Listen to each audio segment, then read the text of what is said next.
Good evening or good morning to anyone who's just joining. Laila here with my colleague Daniel. Daniel, where are you? I'm in Berlin. Yeah, we have Daniel in Berlin, and then we have Mary, who's backstage here. She is based in Colorado, in Denver, and she'll be interacting with you all in the chat. So you're welcome to say hi and let us know where you are right now. I'm in Switzerland, and Daniel, where are you? In Sorry, you already said you're in Berlin, but Neukölln. I'm in Neukölln. in like more specifically, right? So Daniel is part of the support team at Mural. Mary is handling everything that is dealing with events and our community manager. And it's great to see all of you here today. So we have set up an Ask Me Anything. I guess that's why you're all here. The reason I set this up was because a lot of people have been asking me questions about how to collaborate remotely. And I've been working this way since about 6 years now. Before Mural, I was with another company called Hano, a UX design company, and that's my background. Although today I'm head of culture and collaboration at Mural. So there's definitely a lot that I've been learning over the years, and I think that there's a lot of people who are new to remote work. I wanted to give this opportunity to everyone to ask questions, not just my friends and my close network, but I think it's a really crucial time with this pandemic and everyone working from home to know how to do this. So we have Daniel and Mary are actually collecting all the questions that people have submitted on the registration form, and they're clustering the questions, and I will share them a little bit later to see if there's some common themes. And in the meantime, I wanted to give you all an idea of what we're doing at Mural. So for those who don't know what Mural is, definitely check it out. It's mural.co, and I'm sure that Mary will share the website in a second. We, as a company, we created an online whiteboard for anyone to use to collaborate visually and virtually with their teammates anywhere. And it's super useful, especially these days, you know, when you're on a video call, speaking to a client or to a teammate, or even if you just want to brainstorm on ideas and then share them later asynchronously, it's a really useful tool. So I definitely recommend you all to check it out. And yeah, I think one thing I wanted to point out at Mural is that we are a distributed team. We're not all remote on a normal basis. We have 2 offices, one in Buenos Aires with about 70 or 80 people right now because we're growing really fast. We have an office in San Francisco, and then we have people who work remotely from the US and also from different countries in Europe.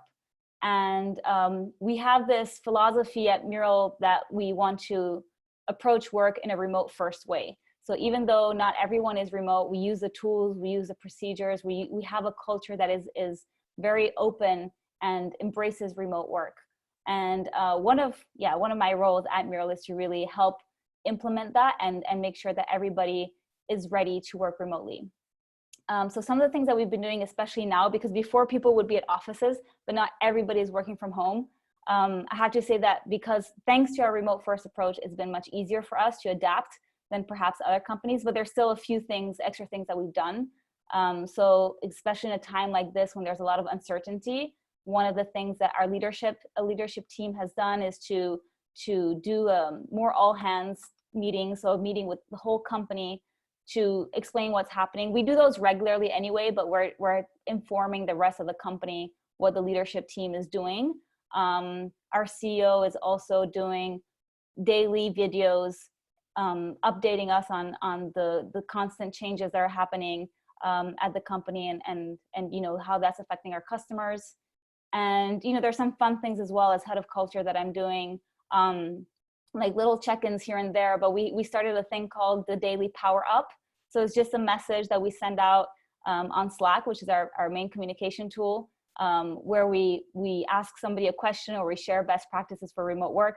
And it's just this thing that you can expect at a certain time every day. There's a daily power up. And on Fridays, we change it to a Friday fun fact. So there's a lot of little initiatives like that that I'm happy to share later on. But in the meantime, I'll see how Mary and Daniel are getting along with the questions. So this is Mural for people who haven't seen what Mural looks like before.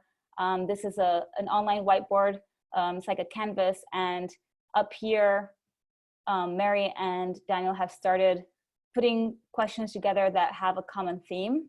So I will come back to those, and basically you can add sticky notes and text and images and all of that. So what we've done here is copy pasted all the questions that people had, and I'll come back to this later. But in the meantime, I'm going to stop sharing the screen, and Daniel, I'll ask you to read out some of the questions that may have been coming. So if there are any questions from any of you, please look at the Q&A panel at the bottom in the middle. You can post your questions there, and Daniel will be moderating, and he'll be asking the questions, and I'll be answering them. All right, Laïla, would you like me to read the questions that are in the mural from the pre-registrants? Yes? We can start with a few of those, and then we can go into the Zoom questions. Okay, perfect. So one of the first questions is, what is the #1 mistake you see people make when they transition from in-person to remote? Right, that's a good question. I don't know if it's a #1 mistake, but it's a mistake. I think that a lot of managers tend to worry too much about whether people reporting to them are actually getting their work done. So there's a lot of micromanaging already existent perhaps in the office, and then people transition to a remote setting, a distributed setting, and then the manager continues trying to follow up all the time with their employees and figuring out like what are they doing. So one thing that is really important in any distributed team is trust. Without trust, you're not going to have a very efficient team and not a great culture, to be honest. So, the great thing about remote work is that it does allow people to be flexible, but it also is really good for people who can be autonomous and who can continue working without a teammate or a manager by their side. So I would say that's the biggest mistake, is not having that trust there. Perfect. So one of the next questions is, how do you, this is kind of 4 questions in one. It's, how do you define culture? How do you measure people's happiness and healthiness? And how do you measure business impact? Wow, that's a lot of questions. I'll just start with the first Start with one. how do you define culture? Right. So my definition of culture, I see it in 2 ways, essentially. I think culture is the sum of all the behaviors and the actions that we have and how we treat each other. So looking at how teammates will treat each other and how leadership behaves towards everyone else will be defining that culture. And I also think culture can create a sense of belonging. And at Mural, for example, we distinguish, we say we're not a family, we're definitely a business and we're a company, and a family is something different. But there is anyway a sense of belonging between us. It's created by the fact that we're all behind the same mission to empower our customers to become imagination workers. That's what we call, that's what we're aiming for. And a mission to transform organizations and the way we work. So I think the culture is definitely, it's connected to our values and our mission, but it's also about how we essentially treat each other. The second question was, how do you measure happiness and health? Yes, all right. So again, there's different ways of doing this. Of course, you can send out some surveys, and we send out engagement surveys. For example, personally, we use a platform called Culture Amp to send out these engagement surveys, but you can also do this with like a Google form or whatever is easiest for you. And we try to get a lot of feedback and measure if people are engaged with our company, if they're motivated to work with us, if they would recommend us to other people, what they appreciate and what they don't appreciate. But another thing we do is actually set up town halls. So basically these online meetings where anybody can join and we can talk about something. So we actually had an Ask Me Anything with the CEO today, and just the fact that a lot of, a good chunk of people showed up, to me already shows that people are engaged. Maybe doesn't show that they're happy, but that they're engaged. Having conversations with people, I definitely check in with people and send out personal messages, and making sure that managers have consistent one-on-one meetings. In a remote setting, I would recommend a weekly one-on-one. If you're a manager and you have people reporting to you, I would definitely recommend a weekly one-on-one with everybody on your team. And that, again, that's an opportunity not to necessarily talk about a performance review, because that could be done, for example, once a quarter, but to really have that conversation and see how the person is feeling. You can imagine that one-on-one as a replacement for a coffee that you would have somewhere with your colleagues. So it's more like a casual, informal chat, and ask them the questions, find out as a manager how they're feeling and what they would like to see more of from you or from the company. There's also these employee NPS scores that you can do, like a pulse. We haven't set that up at Mural yet, but it's something that we're looking into. So that could be a quicker way of measuring people's happiness. Yeah, Daniel, what was the third question? There was a third question there that was, maybe you could turn these two questions into one, is how do you measure business impact, and what does your onboarding process look like? Right, I'm going to focus, the business impact can be really, really broad, to be honest. I appreciate the question. I think this is something that, you could start looking into all kinds of parameters and sales. I mean, I think if you have customers who are constantly saying that they're satisfied with their product, in our case, it's a product and also a service that we provide. If you're getting that kind of feedback from your customers, if you're seeing that your revenue is increasing, there's so many ways of seeing business impact. If you're seeing that people are really changing the way that they work, at least that's what we're trying to do at Mural. That's our mission. The onboarding process at Mural is, we first make sure that if we can have an in-person meeting, that would be great. But that's not always the case. Sometimes we hire somebody entirely remotely through our recruiting process. But yeah, once they come the first day of work, we have a call set up with their manager and with somebody in the people operations team. So first, it's about getting all those logistic things ready. And the manager will give them an overview of what that team does, what the mission of the goal of that team is, what objectives they're currently working on for that quarter or for that year, who are the people on the team. They'll probably invite them to the first, weekly sync that they have. So every team at Mural has that, but I think most companies have that anyway when they're working remotely or not. And then different managers will have different ways of onboarding people. We do try to do a self-service onboarding. We're actually redesigning it now, so the new onboarding process isn't fully there yet. But some managers, for example, will give you a canvas like the one that you saw before, with tons of options that you can do different kinds of activities, like scheduling a call with different people on the team, making sure that you read certain things on our wiki where we have all our information about the company. And then because people are working different time zones, they kind of let you choose what you do when. So it's kind of like a choose your own adventure. And they just let you know, okay, the first week, these are the things that you need to get done. But it's very autonomous. So you are trusted to do your own onboarding process, but you're guided along the way. And we also have launched recently a leadership presentation. So basically every head of department in the first weeks of every month now is doing an introduction to their team. So for example, last week, I believe it was earlier this week, we launched the introduction to the engineering team. So that's going to happen once a month, where the CTO is going to introduce anybody who was just recently hired. He's going to give a presentation on Zoom and explain who's in the engineering team, what they do, and so forth. And we're doing that for every single team at Mural. So it's the product team will do it, the sales team will do it. And it's not only for new hires, it's also a great way for people who already work at Mural to update themselves on what those teams do. Okay, perfect. So another question is ideas for engaging people who are brand new to working remotely. What are some ideas? Engaging people who are brand new. So these could be customers or employees, I imagine.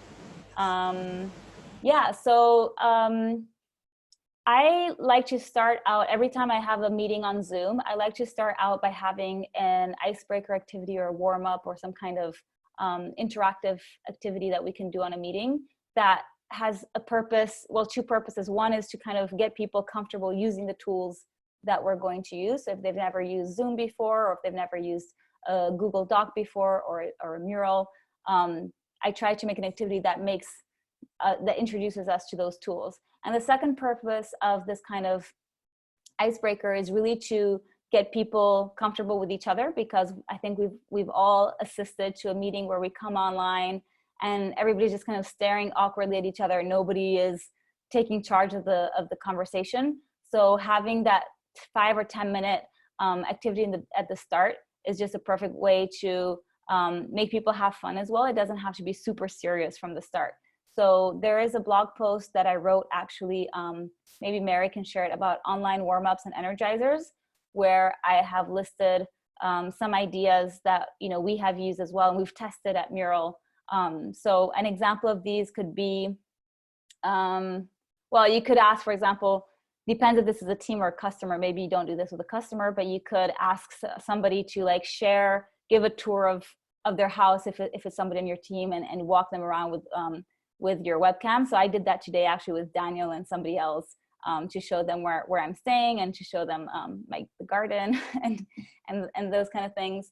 That can be a fun way to get people engaged at first.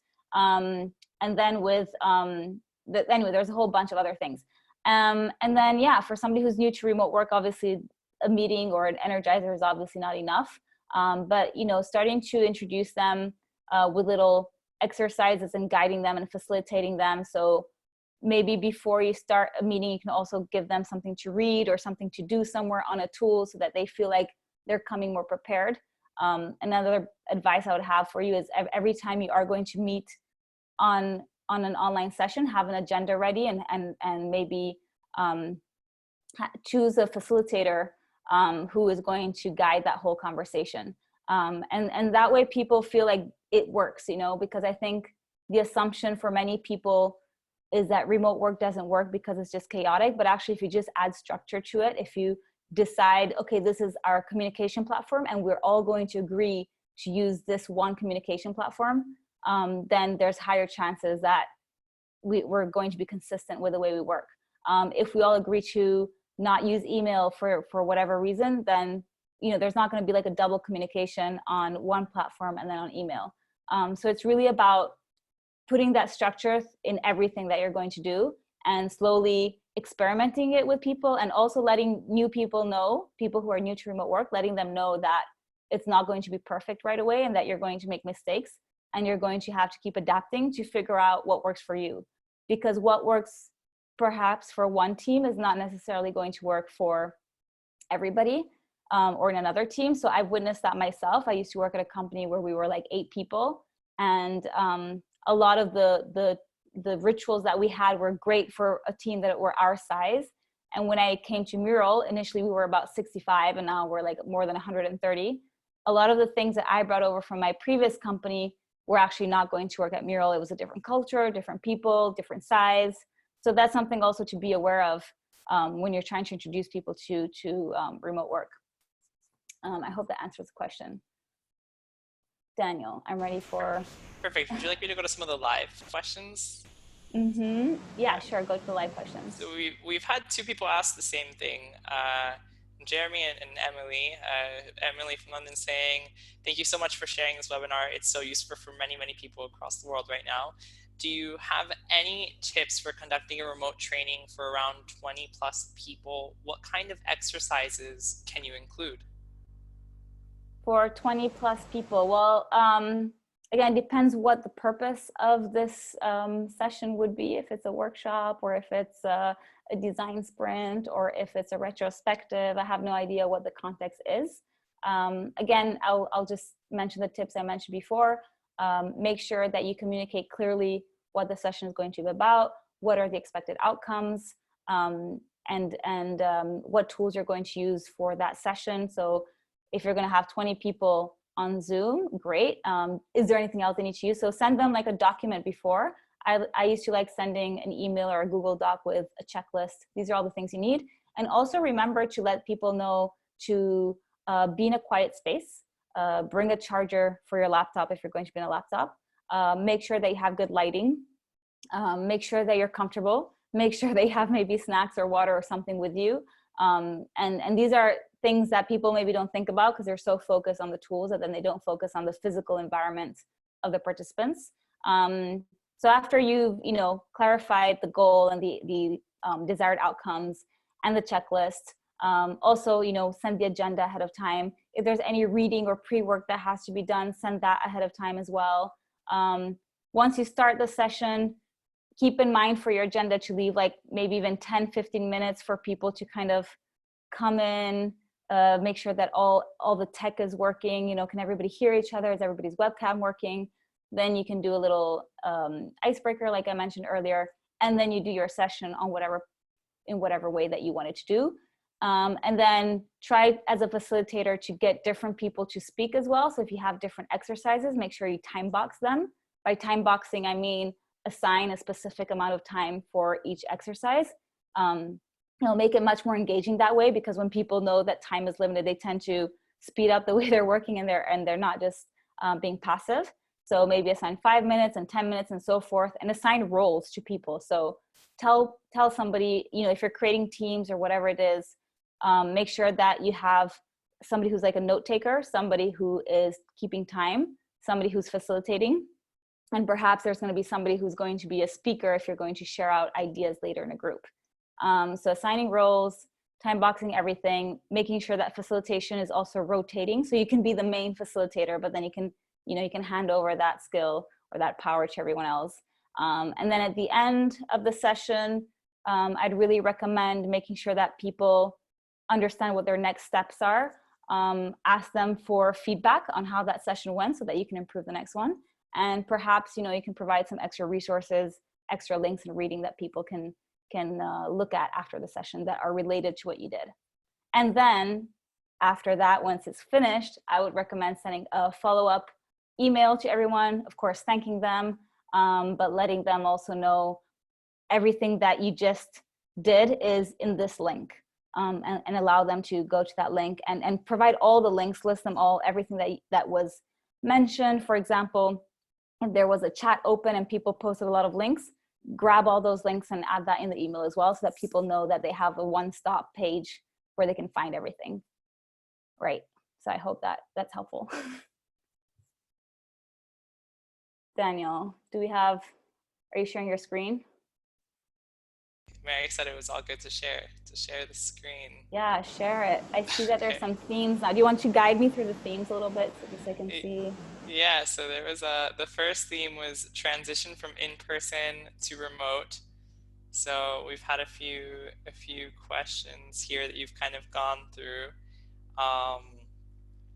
So I think you've kind of answered.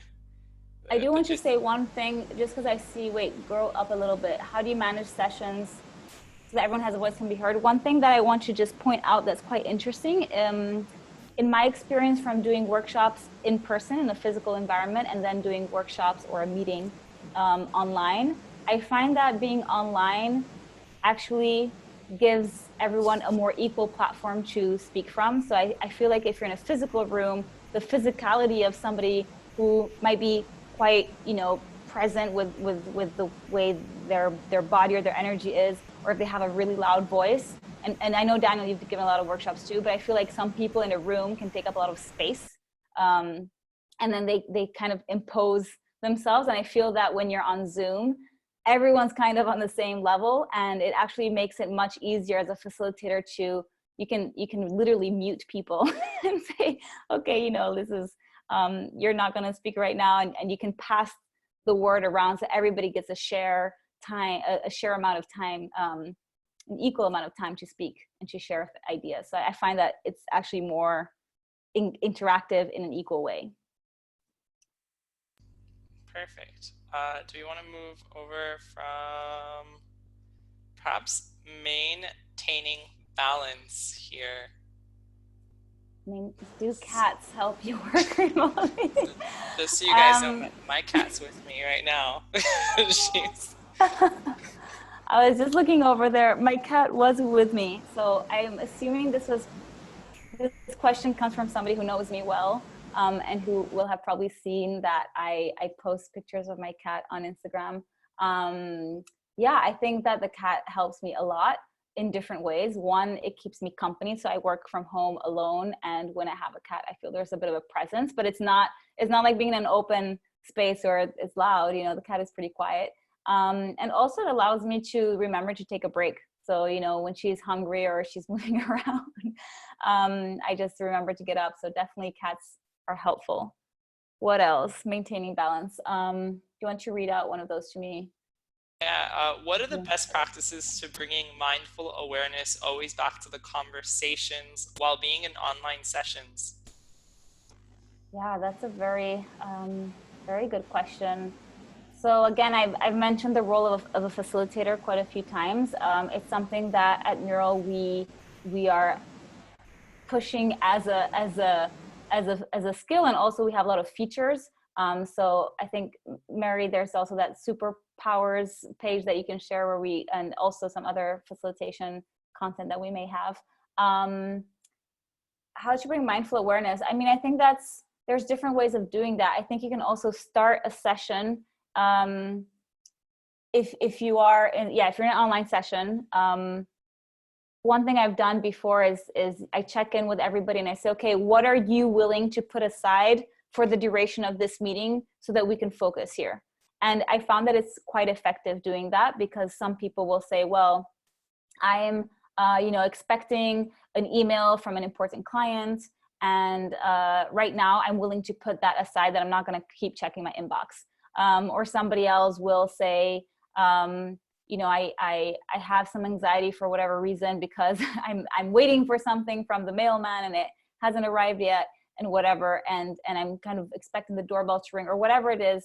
So I find that starting with that, it helps people. I've even seen some people, I haven't done it myself, but they'll actually do a little bit of breath work at the beginning, where they ask everybody to just shut their eyes and maybe just breathe in and breathe out for a minute, and they'll put a timer on, and then they'll say, okay, and then it actually calms people down. So I do find that these kind of initiatives help quite a lot, actually. And Perfect. sorry, and of course you can silence all your notifications and all those like for Slack or for your calendar or whatever, when you have that thing coming on your screen from the side, I really recommend turning those off. And I also turn off every like non-essential notification anywhere on my phone and on my computer. I just turn those off and I silence them. All Go right. ahead, Daniel. So for some reason I'm clicking on the Q&A here and it's not opening for me. So I'll just for now just I'll look into the chat. Let's see if let's just answer the next question here. It seems like a good question. So suddenly remote, and it seems that all we are doing all day is getting into one hangout, and then the next and the next day goes by and you haven't had time to progress on your own work, client work, etc. How can we protect this space without having to work around the clock? Yeah, that's super, super important to do at the start whenever you start working with other people. So here's a few ideas. First thing is communicate your time zone to people, and not only your time zone, but your time availability. So if you're going to be working with a team, you can let them know, okay, my time zone is Central European time or whatever it is, but that doesn't mean that I'm going to work from 9 a.m. to 6 p.m. CET. I'm actually available for calls between this time and that time. So you can also, if you are using Slack, you can actually put your time zone on Slack so people know where you're located and when you're free. But another thing I do in my calendar is actually put chunks of, like I book a time out and I write blocked or busy or not available. You put whatever you want, and for other people in your team who can see your calendar, they'll know that you're not bookable during those times. If you're not using a shared calendar with your team, you can also use a tool like Calendly. I know there's other tools out there which are similar. Essentially, they're a link that you can send out to a customer or to anybody and can say, yeah, you can schedule a call with me here.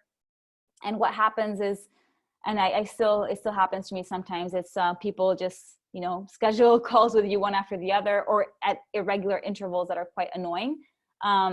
So you can also, in those kind of tools, say people can only schedule a call with me between this time and that time. And you can also go into the advanced settings and you can say any meeting should have like a 5-minute or 10-minute buffer before and after. So it will take that into account. I already find that doing those 3 things is super helpful. And then also don't be afraid to reschedule a call or just say, sorry, I thought I was available. I did that the other day. I had, you know, initially I only had 3 or 4 calls, and all of a sudden my day had 8 meetings. And I said, okay, this is ridiculous. I won't have time to even have a drink of water or go to the bathroom. So I just emailed some people because it wasn't urgent what we had to speak to. And I said, sorry, do you mind if we postpone this to tomorrow or to next week? I just, I have a busy day. You don't have to lie. It's just, you know, you need to make time for yourself. So hope everybody can do that. Perfect. So next question will be around maintaining culture, vulnerability and emotional intelligence. Now we can bring ourselves to work. How can a company make that shift quickly in a remote environment? So I guess the shift is to bring your whole self to work. Can you zoom in just a little bit? Just my eyes are, Daniel, just zoom in a little. Oh, thank you. Yeah, how can a company make a shift quickly in a remote environment? If it's around that, if it's, I'm not sure I understand the question fully, if it's about making a shift to remote in general, but we've already talked about that a little bit. So bringing yourself to work, there's obviously different ways of doing this. I mean, I could say that be yourself online, whether it's through a messaging platform or whether it's through video, you know, continue being yourself.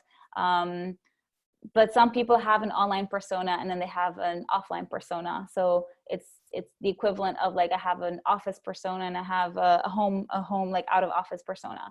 I think that, you know, for people to feel like they can actually be vulnerable and be themselves at work, they also need to see that example be set by the leadership team and by the managers. So if you have more people doing that higher up in the company, then you're going to be more likely to do that as well. So to give an example, we had an Ask Me Anything with our CEO today, and one of the questions was, what are you concerned about right now, you know, regarding this pandemic and everything? And he said, well, the first thing that's on my mind is my wife and our kids and our mental health. And the fact that he's being vulnerable about that shows me that, hey, I can be vulnerable about that too. So I think it's first, you know, letting leadership set the example when you're transitioning remotely very quickly like that, and then you can take it from there. And you know, also having these little fun questions that I said that I do every day now. It's called like a daily power up.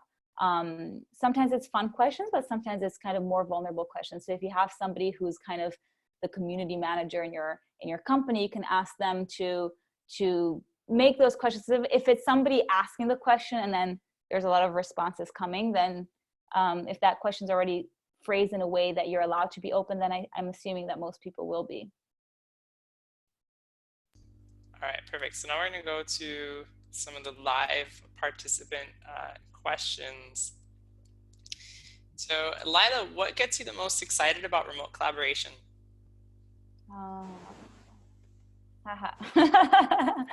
What gets me most excited? Well, I'm still here. It's I think what's exciting is how you can interact with people from anywhere instantly. And, you know, it doesn't matter that Daniel is in Berlin and Mary is in Colorado and I'm in Switzerland. It's just so exciting that you can meet and talk to people from anywhere instantly and connect and interact and come up with something really amazing. And the more you do it, you know, it's like anything that you practice, the more you do it, the better you become at it. And I think I've always really enjoyed communicating with people and meeting people and interacting with people. Even though I don't consider myself an extrovert, there's something special about having that kind of one-on-one connection, or even like a small group connecting, building something. So I think being remote allows that barrier to access, it just kind of goes down with today's technology. And so it's really a great way to collaborate. All right. And do you have any suggestions about how to organize activities for a remote workshop? In particular, what to do remote / asynchronous, and what to do in the workshop itself? Okay. Well, I've answered a few questions around workshops. I mentioned the icebreaker activities you can do at the beginning. I mentioned how to structure a workshop. So here I'll just focus on the second part, which is what can you do asynchronously or together. It's true that being in a workshop for many hours consecutively is very tiring, especially it's demanding on somebody to keep looking at a screen for about 8 hours or something. So even though in a physical space you could say, okay, we're going to do an 8-hour workshop, you're probably not going to do an 8-hour virtual workshop. I've done those before, but I mean, it has to be super, super amazing and engaged. So the first thing to know is if you're going to do an interactive live workshop, probably don't do it more than 4 hours. That's already quite long. And make sure that there's enough breaks. So I usually add like a 10-minute break every hour and a half. Some people like to extend it for 2 hours, but I prefer doing an hour and a half and then taking a small break and then continuing. And if it's like a whole day workshop, definitely add a big break in the middle, maybe an hour or two, actually 2 hours to have a meal, but then it depends on the time zones if that works as well. And so there's a lot of things that can be done asynchronous. If you're going to do individual research or brainstorming or something like that, sometimes part of it can be done individually before the workshop, and then you can come into the workshop and then share what you found and then continue building on those ideas. A lot of the reading can be done, any kind of prep can be done asynchronously. Again, I don't have the context here specifically for what type of workshop, but basically if you really will benefit from the collaboration side of, okay, we're all in this virtual room together, how can we make the most of our time here, then great, then keep it synchronous. But if it doesn't have to be, if it's just about adding ideas that can then be developed further, then you can do that asynchronously for sure. All right, perfect. So one of the next questions here, so how do you get people to abandon shyness and get camera comfortable? Well, yeah, I've seen some people being very uncomfortable with a webcam because they feel like they have to look great. I also see sometimes it's a generational thing as well. I feel like some people who are younger are more comfortable than people who are older and maybe more self-conscious. It really depends. I've also seen it depends on the companies. If you work at maybe at a startup, you're maybe more open or more used to putting your webcam on. And if you're working for a corporate company, it's just different culture, different habits. I usually start out with saying, I put my webcam on all the time. It's just by default, it's going to be on.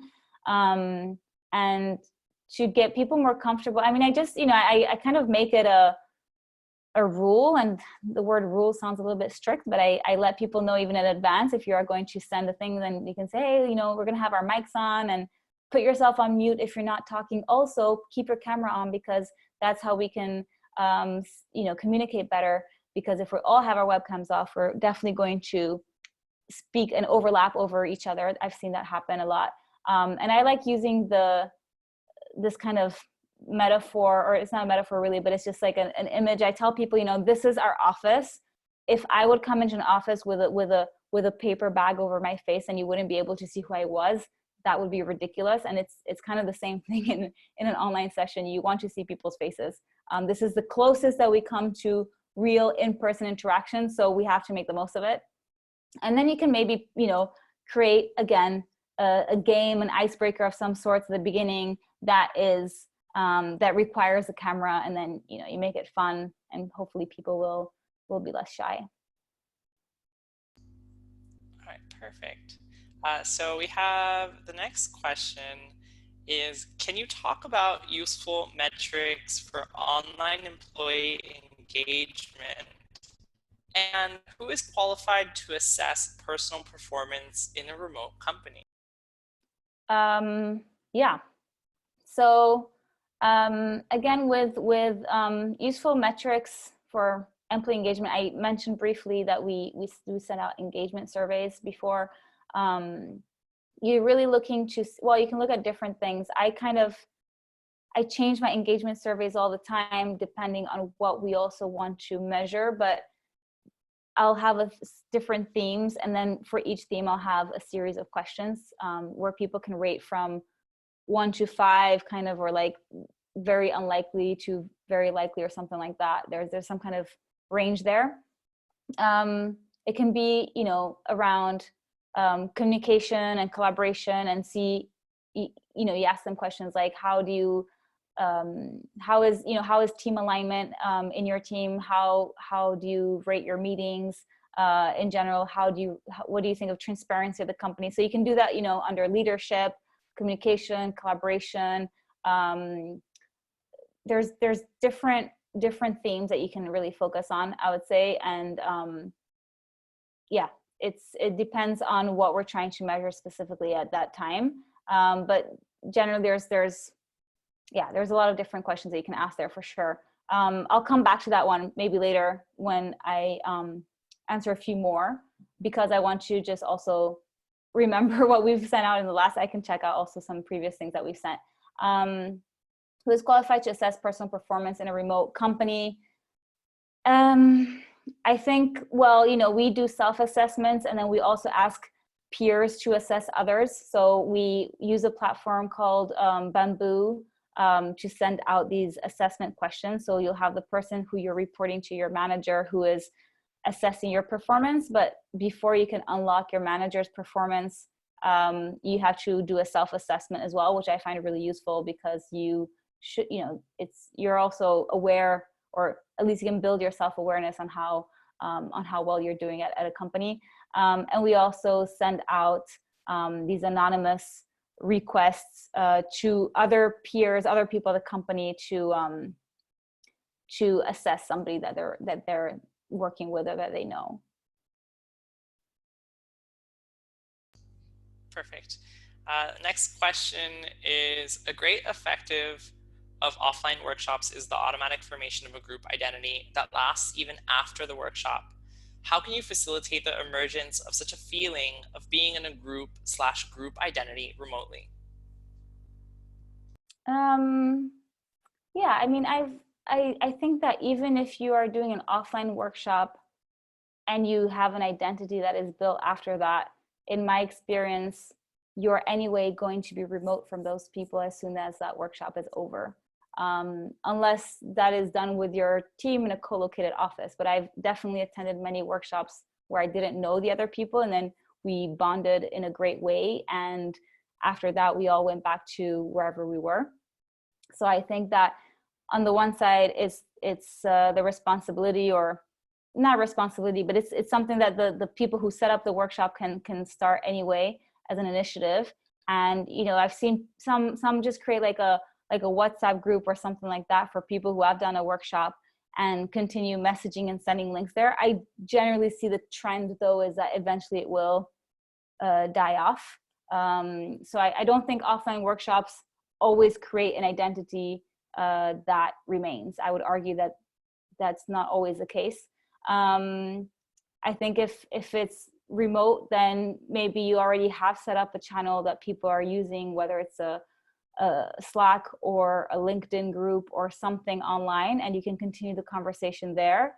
My personal opinion on this is that if people want to remain in touch, they will, but with all these communities and all these events that we're attending and all the online conferences and all the things, it's impossible to keep up. If you're somebody who likes doing these things a lot, it's impossible to stay connected to all the groups that you've participated. So you kind of gravitate towards the group that you feel you're most aligned with. And then if you really want to, you will continue being a part of that. But I kind of feel like even with Facebook groups, there's so many groups you could be a part of. There's the alumni group, and there's the Friday night group, and there's people who met at a wedding once and want to continue staying in touch. At the end of the day, it's impossible to keep that identity all the time. But you can try. You can definitely try for a bit.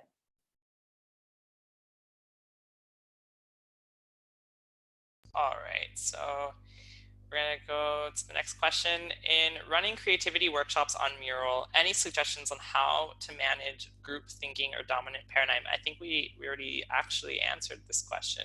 Yeah, we talked about it. Yes, before. We talked about this question. So we'll go on to the next question. Can you share experiences using Mural with more traditional organizations that are not used to remote working?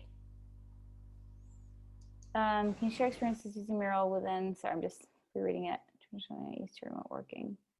Yeah, I mean, so I'm not in the customer experience team that usually does have a lot more interaction with our customers, but I worked with them in the beginning when I first joined, and I have given little demos and workshops and Q&As and all these kind of things to companies like SAP, that is one of our clients, to people at IBM, or just to different kinds of companies who are maybe considered these more traditional companies. I've also done workshops for outside of Mural. I've facilitated workshops for companies that never worked remotely before.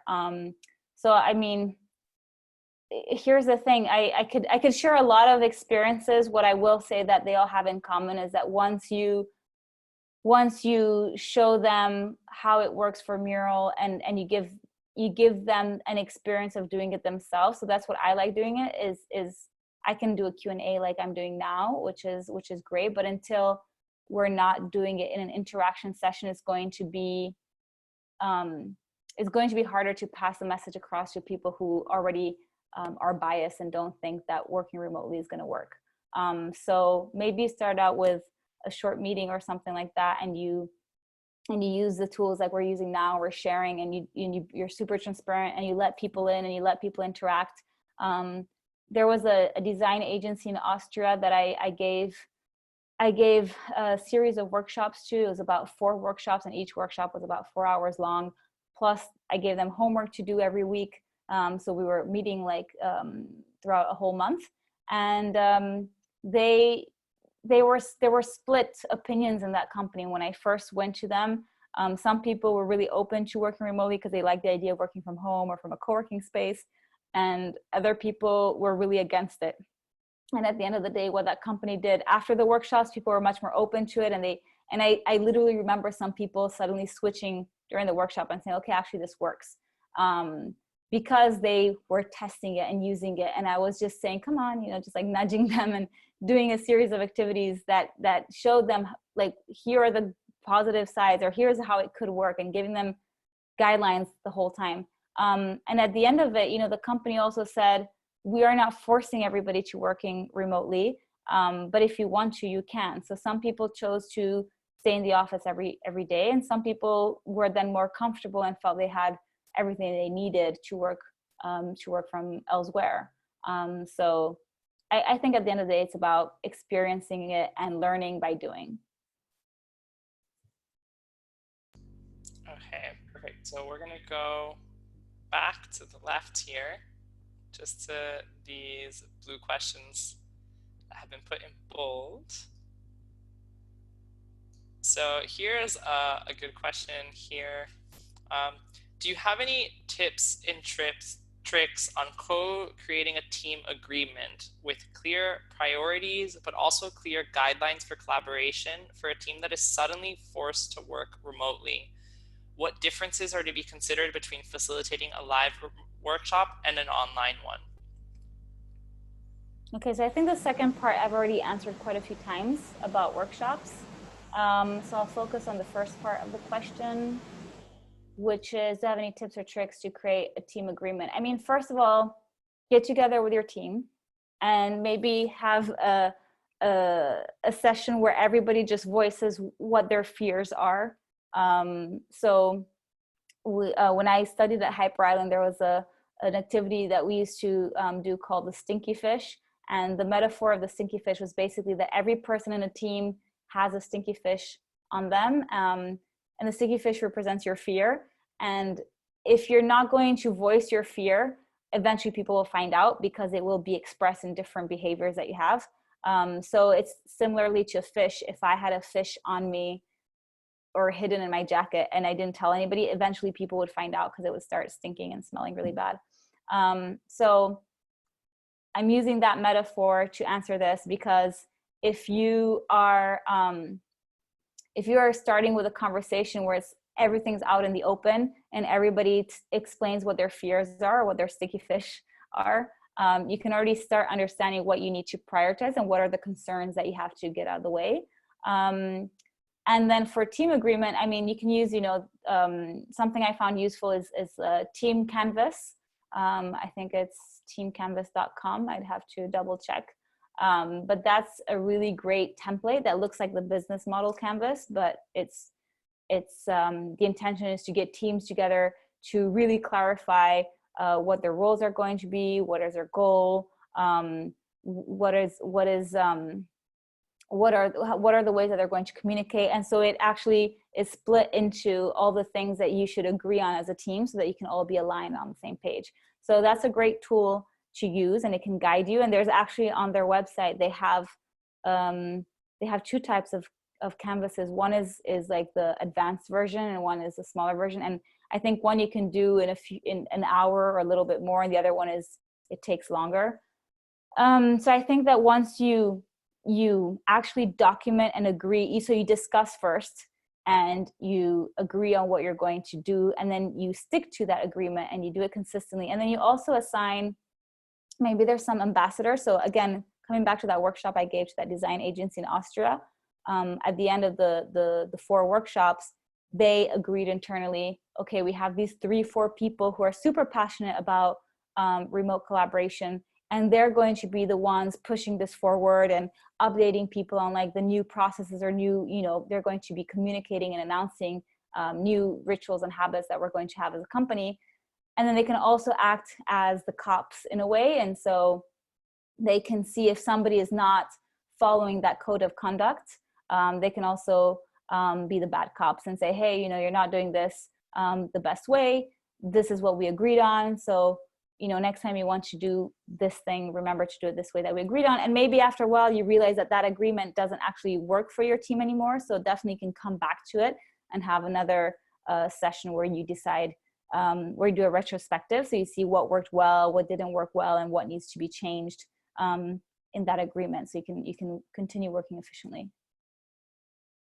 Perfect. So I believe that we have about 7 minutes left, so we're going to just answer a couple more questions. Sure. The next question here is, how do I enable teams to be more creative as a leader?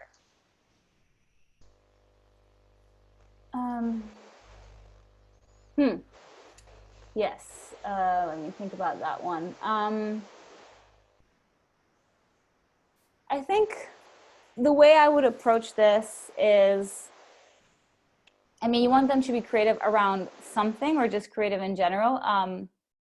But there's definitely, something you can already bring up in a team weekly meeting, if you have that set up, is to bring that up as an issue that your team is facing, and be transparent and say, hey, it's great that we're doing this, but let's also, think how we can approach these problems differently. And maybe for some people that's difficult. So you might also want to take a challenge or a problem that you're having and see if you can find somebody who can facilitate something like a design thinking workshop that will kind of train people or guide them through, show them that process of what it's like to, what does creativity even mean? So giving them, because just if you tell people you should be more creative, that's not enough. But maybe some people aren't creative because they might think that they don't have permission to be creative. So the first thing you can say is, communicate that anything is allowed as long as it doesn't harm the team, or it doesn't harm the product, it doesn't harm our customers. Come up with ideas, take them all out there. It's not the quality, it's more the quantity. I want to see more things. And then, you know, another option would be to go through this kind of design thinking process with them and train them in that way about divergent and convergent thinking, and show them different methodologies, and then really, yeah, facilitate more of those sessions where you have so many methods today that guide groups of people to think differently, and maybe find ways to do that first, and then send them content, post content wherever you're communicating, and get them to post things that they find as well. And then the more kind of, you know, knowledge and innovation that you're sharing internally, then hopefully the more it's going to inspire others. All right, great. And so we're going to go down to the dark green here. Let's start with the, this is the longest question. What are some of the language and terminology challenges with referring to remote / virtual / distributed working and collaboration? Is there a glossary somewhere? So there was a really great, I think it was some kind of glossary dictionary that Workplace Lists made last year. I don't know if it's still online, but basically Workplaces is, oh, there, Mary has already shared it. So yeah, definitely check out the link that Mary just shared. I think what I've started to notice, at least in people who are in that remote work sphere, they tend to say that the word remote is almost, I don't know the word now in English, but I'll say it in Italian, peggiorativo, but it means like it worsens. Maybe Dan, you can help me find the word in English. I feel like I have to try. Oh, pejorative, Mary, that sounds so fancy. Sounds like I'm speaking very old English, but yeah, basically the word remote kind of means like everybody's here, you are there, it's us versus them. And so more and more we're starting to use the word distributed, which I think is a more inclusive word to show people are everywhere. You know, it's not us versus them who are remote.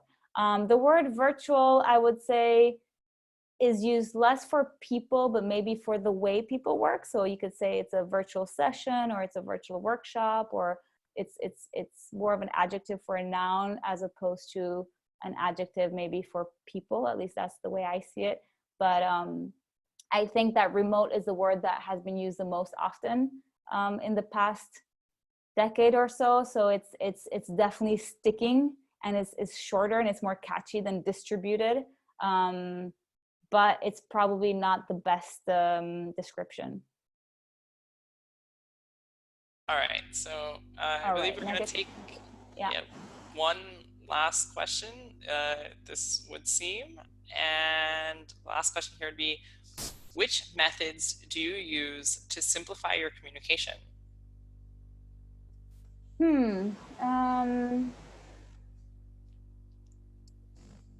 Yeah, what I want to say about that is when you are working in a distributed team, there's a huge amount of communication going on, both verbal and written, but a huge amount of written communication, especially, much more than if you're in a co-located office. So it is important that you simplify communication. So this is a really relevant question. And I think that the trick here is finding the balance between keeping your personality online and also going straight to the point. So when I first started working remotely, as you guys can tell, like I can talk on and on and on, but I also had a tendency to write a lot. And then, you know, my previous boss was like, can you stop writing novels and just like get to the point? But then he would write novels too. So it's like, you know, it's like this like accordion. But to simplify the communication, some ways you can do is just like go straight to the point at the top of your communication, whatever it is that you're writing, and then give people the option to deep dive if they want. And you can do that anywhere, you know, share links, maybe have like a brief paragraph with, here's what you need to know. And then if you want to deep dive, here's all the links and all the things that you need to know. Or if you want to deep dive, we can have an online video call and then we can communicate more about this thing. But yeah, I think that also knowing where you're going, what channel are you going to use for that communication. We always talk about over communicating in remote collaboration, but actually what we mean by over communicating is making sure that it's transparent and that it's easy to find, but it doesn't mean that you have to overdo it with the length of what you're communicating, like I'm doing right now. So I'm going to, I guess, wrap this up. But thanks everyone for coming, and thank you, Mary and Daniel, for moderating and helping, cluster all of these questions. We will be sending out a recording to everybody who signed up. And yeah, if there's anything else that you'd like to ask, yeah, if you want more Ask Me Anythings from other people at Mural, let us know. We can definitely set up some more. And if you have questions, you can reach out to me on LinkedIn, or maybe you know me personally, so you can just reach out to me anyway. And thanks again.